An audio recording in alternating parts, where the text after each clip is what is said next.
Hello বন্ধুরা, তোমাদের জন্য নিয়ে চলে আসলাম আমার এই ছোট্ট চ্যানেলের পক্ষ থেকে আজকের আবারও একটা নতুন ভিডিও নিয়ে।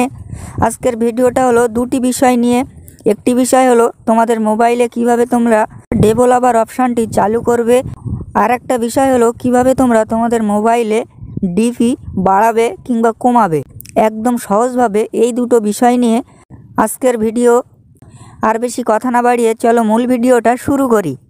প্রথমেই তোমরা তোমাদের মোবাইলটা ওপেন করবে। তোমাদের মোবাইলটা ওপেন করার পর তোমাদের মোবাইলের সেটিং অপশানে চলে আসবে। তোমাদের মোবাইলের সেটিং অপশানে চলে আসার পর এখান থেকে খুঁজে নেবে অ্যাবাউট ফোন। এই অ্যাবাউট ফোনটি খুঁজে নেওয়ার পর এই অপশানটায় একবার ক্লিক করবে। এই অ্যাবাউট ফোনে আসার পর তোমাদের সামনে অনেকগুলো অপশান ওপেন হয়ে যাবে। এখান থেকে একটু নিচের দিকে এসে খুঁজে নেবে বিল্ড নাম্বার। এই বিল্ড নাম্বারের উপরে 8 থেকে 10 বার পর ট্যাপ করবে। এই বিল্ড নাম্বারের উপর 8 থেকে 10 বার ট্যাপ করার পর তোমাদের মোবাইলে ডেভেলপার অপশানটি চালু হয়ে যাবে। এখান থেকে তোমরা এক ঘাট ব্যাগ আসবে। ব্যাগ এসে এখান থেকে তোমরা খুঁজে নেবে ডেভেলপার অপশানটি।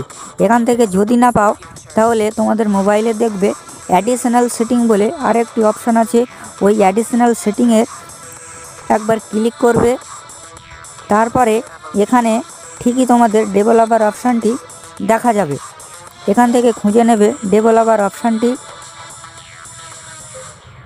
তারপরে তোমরা ওই ডেভেলপার অপশানটিতে ক্লিক করবে। ক্লিক করার পর তোমাদের সামনে অনেকগুলো সেটিংস ওপেন হয়ে যাবে। এখান থেকে তোমরা একদম আস্তে আস্তে করে নিচের দিকে চলে আসবে। এখান থেকে নিচের দিকে আস্তে আস্তে দেখবে ডিপি বলে লেখা আছে কোন অপশানটায়। এখান থেকে একদম নিচের দিকে আস্তে আস্তে এখানে দেখতে পাচ্ছ ডিপি বলে একটি অপশান দেখা যাচ্ছে। এই অপশানটায় একবার ক্লিক করবে। তারপরে তোমাদের সামনে এরকম একটি অপশান ওপেন হয়ে যাবে। এখান থেকে তোমাদের মনের মতো করে বাড়াতেও পারো কিংবা কমাতেও পারো। তোমাদের পছন্দর মতো করে তোমরা একটু ডিপিটা বসিয়ে দেবে। তোমাদের পছন্দ মতো করে তোমাদের ডিপিটা এখানে বসিয়ে দেবে। বসিয়ে দিয়ে এখানে দেখতে পাচ্ছ একটি সেভ আইকন আছে। এই সেভ আইকনে ক্লিক করার সাথে সাথে তোমাদের মোবাইলে ডিপিটি সেভ হয়ে যাবে। এরকম করে তোমাদের মোবাইলে ডিপি বাড়ানো কিংবা কমানো যায়।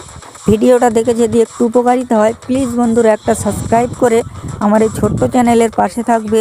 দেখা হচ্ছে আবার পরের ভিডিওতে।